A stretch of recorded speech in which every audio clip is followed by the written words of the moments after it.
Hello students, आज हम class 4 में हिंदी पढ़ेंगे। हिंदी में आज हम क्या करेंगे? पाठ 6। पाठ 5 सभी का कंप्लीट हो गया था। पाठ 5 का क्या नाम था? कबीर के दोहे। सबके कंप्लीट हो गए हैं। आज हम करेंगे पाठ 6 बालक चंद्रगुप्त। क्या है? बालक चंद्रगुप्त। पेज नंबर 43 निकालिए। ईसा से 321 वर्ष पूर्व मौर्य राजवंश में एक महान चक्रवर्ती सम्राट हुए चंद्रगुप्त मौर्य। चंद्रगुप्त मौर्य के पिता राजा नंद के दरबार में सेनापति थे, जिन्हें किसी कारण बंदी बना लिया गया था, परंतु अपनी तीव्र बुद्धि के कारण और चाणक्य की सहायता से चंद्रगुप्त ही उस मौर्य राजवंश के सिंहासन पर बैठे। जयशंकर प्रसाद द्वारा लिखी गई उनके जीवन की एक घटना यह प्रस्तुत है। किसके बारे में? बालक चंद्रगुप्त मौर्य के। ठीक है, आज उसके सिंहासन। सम्राट महापद्म नंद के अत्याचार से मगध काँप रहा था। सम्राट महापद्म चंद्र के अत्याचार से मगध काँप रहा था।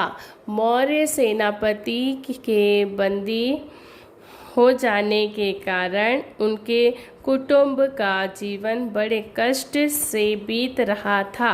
पाटलिपुत्र में मौर्य सेनापति का साधारण सा घर था।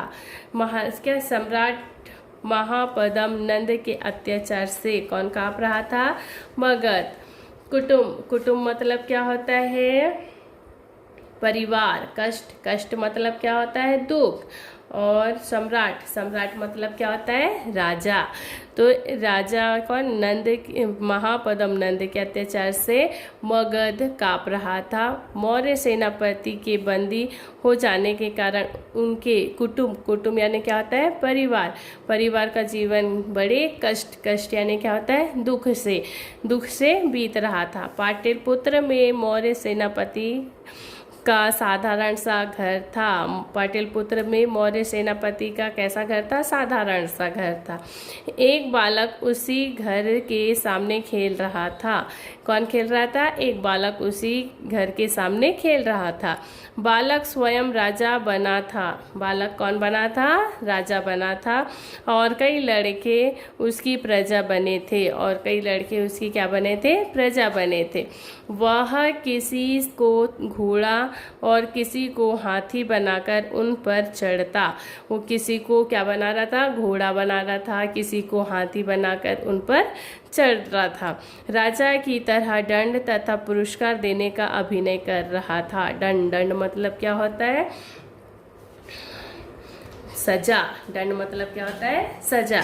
तो राजा की तरह उनको सजा दे रहा था और पुरस्कार भी दे रहा था, देने का अभिनय कर रहा था।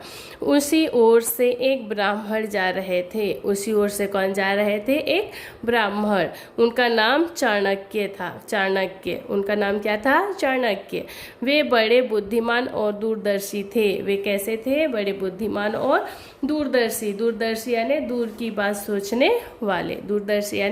बात सोचने वाले।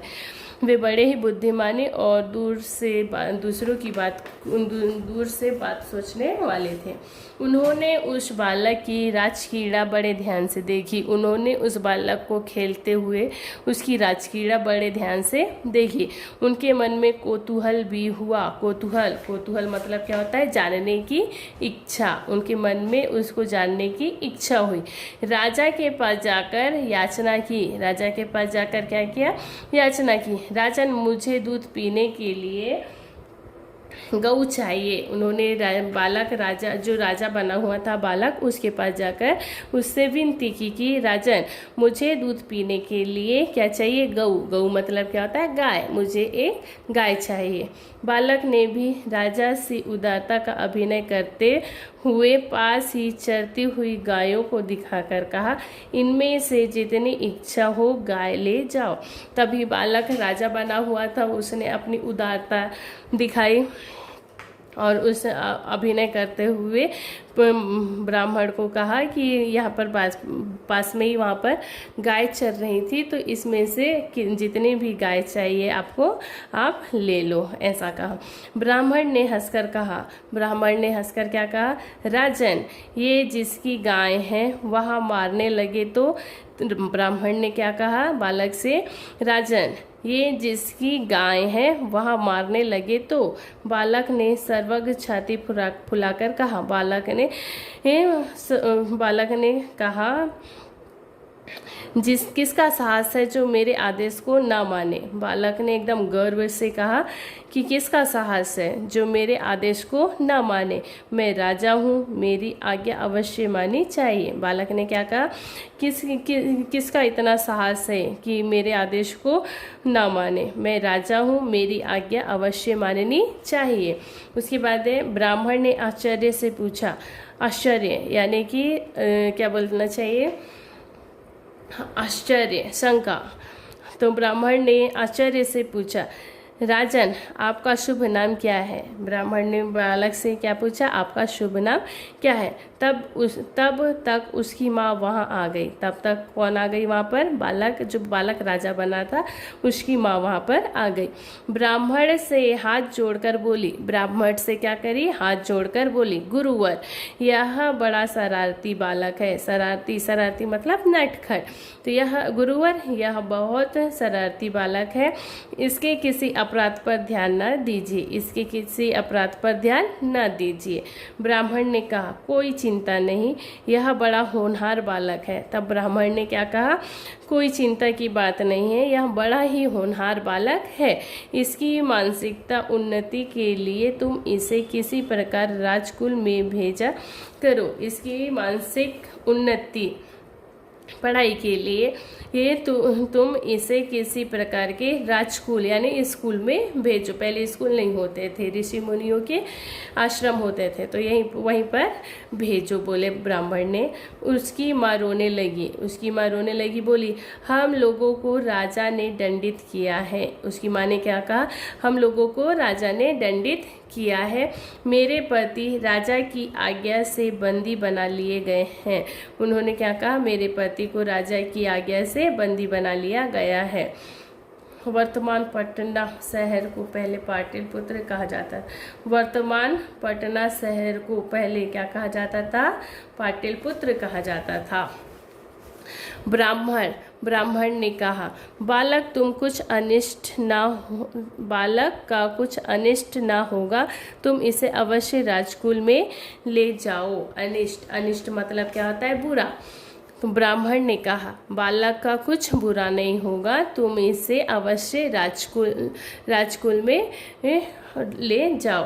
इतना कहकर बालक को आशीर्वाद देकर ब्राह्मण चला गया। इतना कहकर कौन चला गया, ब्राह्मण बालक को आशीर्वाद देकर चला गया।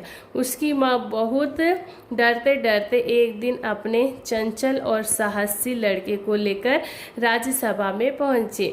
ब्राह्मण की बात मानकर उसकी माँ डरते डरते एक दिन अपने चंचल और साहसी बालक को लेकर कहाँ गई, राज्यसभा में पहुंची। नंद एक क्रूर मतलब क्या होता है, निर्दयी। क्रूर मतलब क्या होता है, निर्दयी। तो नंद एक क्रूर और दूसरों को सताने वाला राजा था। नंद कैसा राजा था, निर्दयी राजा था, वो दूसरों को सताने वाला राजा था। उसकी सभा बड़े बड़े चापलूस मूर्खों से भरी हुई थी। उसकी राज्यसभा कैसे, बड़े बड़े चापलूसों मूर्खों से भरी रहती थी। पहले राजा लोग एक दूसरे के बल बुद्धि और वैभव की परीक्षा लिया करते थे। इसके लिए वे तरह तरह के उपाय करते थे। पहले कैसा करते थे, तरह तरह के बल बुद्धि सबकी परीक्षाएं ली जाती थी, उसके बाद उनको रखा जाता था। ठीक है, उसके बाद है पेज पलटाइए, पेज है 46। उसी समय किसी राजा के यहाँ से नंद की सभा में लोहे के पिंजरे में मोम का सिंह बनाकर भेजा गया था। उसके साथ यह कहलाया गया था कि पिंजरे को खोले बिना ही सिंह को निकाल दीजिए। उसी समय किसी राजा के यहाँ से नंद की सभा में क्या हुआ था, लोहे के पिंजरे में मोम का सिंह बनाकर भेजा गया। उसके साथ ही यह कहलवाया गया कि पिंजरे को बिना खोले उस सिंह को बाहर निकाले। सारी सभा इस पर विचार करने लगी, पर उन चटुकार मूर्ख सभासदों को कोई उपाय नहीं सूझा। चटुकार मतलब झूठी प्रशंसा करने वाला। तो सारी सभा में विचार करने लगे कि कैसा निकाले, लेकिन वहाँ पर मूर्ख बैठे हुए थे। मूर्ख सभासदों में से किसी को उपाय नहीं सूझा। उनकी अपनी माता के साथ वह बालक भी यह सारी लीला देख रहा था। तभी वह बालक अपनी माता के साथ यह सब लीला देख रहा था। वह भला कब मानने वाला था? उसने कहा मैं निकाल दूंगा। वह भला कब मानने वाला था? वो सीधे बैठने वाला नहीं था। उसने कहा कि मैं इसे निकाल दूंगा। सब लोग हंस पड़े। सब लोग कैसा पड़े? हंस पड़े। बालक की ठिठियाई भी कम ना थी। बालक की ठिठियाई मतलब निडरता। बालक की निडरता भी कम नहीं थी। राजा नंद को भी आश्चर्य हुआ। नंद ने पूछा यह कौन है? जब बालक ने खड़े होकर कहा कि मैं निडरता से कि मैं इसे निकाल सकता हूँ, तो राजा को भी आश्चर्य हुआ और नंद ने पूछा यह कौन है? मालूम हुआ कि राजबंदी मौर्य सेनापति का लड़का है। किसका लड़का है? राजबंदी मौर्य सेनापति का लड़का है। फिर क्या था? नंद क्रोध से आग बबूला होकर बोला। आग बबूला मतलब क्या होता है? बहुत गुस्सा होना। क्या होता है? बहुत गुस्सा होना। गुस्से से आग बबूला हो गया। नंद को क्रोध आया और वह आग बबूला हो गया। यदि इसे ना निकाल सकेगा तो तुझे भी इस पिंजरे में बंद कर दिया जाएगा। आग बबूला गुस्से में होकर उसने क्या कहा कि अगर तुम भी इस पिंजरे से इसे नहीं निकाल पाए तो आपको भी इस पिंजरे में बंद कर दिया जाएगा। उसकी माता डर गई। उसकी माता कैसी हो गई? डर गई। सोचने लगी यह विपत्ति कहाँ से आ गई? विपत्ति मतलब क्या होता है? मुसीबत। यह मुसीबत कहाँ से आ गई? आ पड़ी। परंतु बालक निर्भीकता से आगे बढ़ा। बालक निर्भीकता से निडरता से आगे बढ़ा और पिंजरे के पास जाकर उसको भली भांति देखा। फिर लोहे की सलाखों को गर्म करके उस सिंह को पिघलाकर पिंजरे को खाली कर दिया। फिर उसने सलाखों मतलब क्या होता है? लोहे की छड़। जिस पिंजरे में सिंह को बंद किया गया था वो होता है सलाखों। तो उसने क्या किया? सलाखों को गर्म किया और पूरी उस सिंह की मोमबत्ती को पिघला दिया। पिंजरा क्या हो गया? खाली हो गया। सब लोग कैसे हो गए? चकित हो गए। राजा ने पूछा तुम्हारा नाम क्या है? उसके बाद सब लोग चकित हो गए कि कैसे हो गया। फिर राजा ने लड़के से क्या पूछा? तुम्हारा नाम क्या है? उसने कहा चंद्रगुप्त। उसने क्या कहा? चंद्रगुप्त। फिर राजा ने प्रसन्न होकर उसे तक्षशिला के विद्यालय में पढ़ने के लिए भेजा। तब राजा ने खुश होकर कहाँ भेजा उसको? तक्षशिला के विश्वविद्यालय में पढ़ने के लिए भेजा। आगे चलकर यही बालक उसी ब्राह्मण चाणक्य की सहायता से चक्रवर्ती सम्राट चंद्रगुप्त मौर्य बना। तब आगे चलकर यही बालक उसी ब्राह्मण चाणक्य की सहायता से चक्रवर्ती सम्राट चंद्रगुप्त मौर्य बना और ईसा से 321 वर्ष पहले वह मगध में पाटलिपुत्र के राज सिंहासन पर बैठा। कब बैठा? सन 321 वर्ष पहले वह मगध में पाटलिपुत्र के राज सिंहासन पर बैठा। अपने बाहुबल से उसने सिकंदर के यूनानी सम्राट के आतंक से भारत को मुक्ति दिलाई। बाहुबल मतलब शारीरिक शक्ति। उसने अपनी शारीरिक शक्ति से उसने सिकंदर के यूनानी साम्राज्य के आतंक से भारत को क्या दिलाई? मुक्ति दिलाई। आया समझ में आपको इसको पढ़ना है, ठीक है। और इसका क्या करेंगे आप? शब्दार्थ। देखिए शब्दार्थ। सम्राट का क्या होता है? राजा। बंदी का कैदी। कुटुंब, कुटुंब का परिवार। कष्ट का दुख। दंड का सजा। दूरदर्शी का दूर की बात सोचने वाला। कौतूहल को जानने की अधिक इच्छा। विनोद हंसी मजाक मनोरंजन। अनिष्ट मतलब बुरा। क्रूर मतलब निर्दयी। चटुकार झूठी प्रशंसा करने वाला। ठिठियाई मतलब निडरता या धृष्टता। विपत्ति मुसीबत। सलाका लोहे की छड़। चक्रवर्ती पृथ्वी का अधिपति। बाहुबल शारीरिक शक्ति पराक्रम। आपको इसको कॉपी में करना है। ओके, बाय बाय की नेक्स्ट डे।